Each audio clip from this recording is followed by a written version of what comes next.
Halo, jika kamu sedang membaca surat ini, berarti kamu hidup pada tahun 2026. Namaku tidak penting, yang penting adalah pesan yang ingin kusampaikan.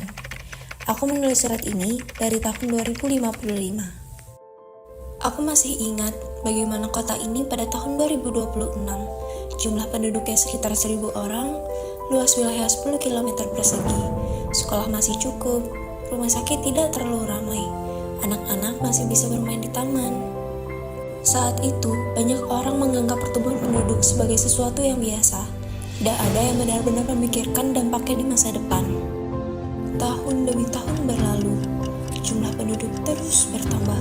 1.000 orang menjadi 1.500, kemudian 2.000, lalu 3.000. Masalahnya, luas wilayah kota tidak bertambah.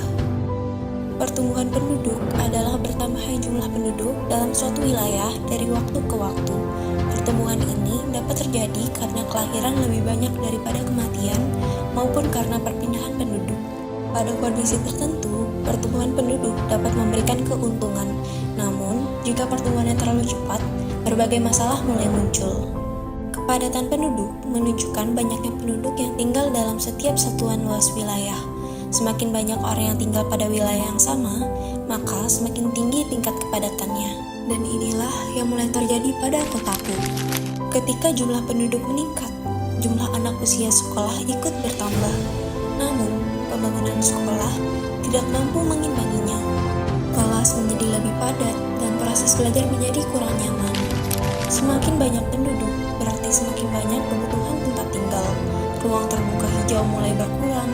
Pohon-pohon ditebang untuk pembangunan, produksi sampah meningkat, dan kualitas lingkungan menurun. Jumlah kendaraan meningkat lebih cepat daripada kapasitas jalan. Fasilitas kesehatan juga mulai kewalahan melayani masyarakat.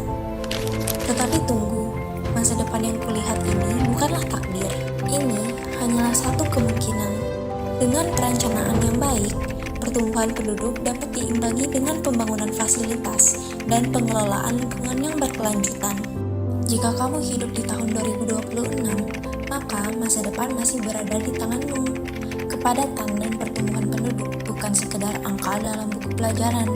Keduanya menentukan bagaimana kita hidup, belajar, bekerja, dan menjaga lingkungan di masa depan.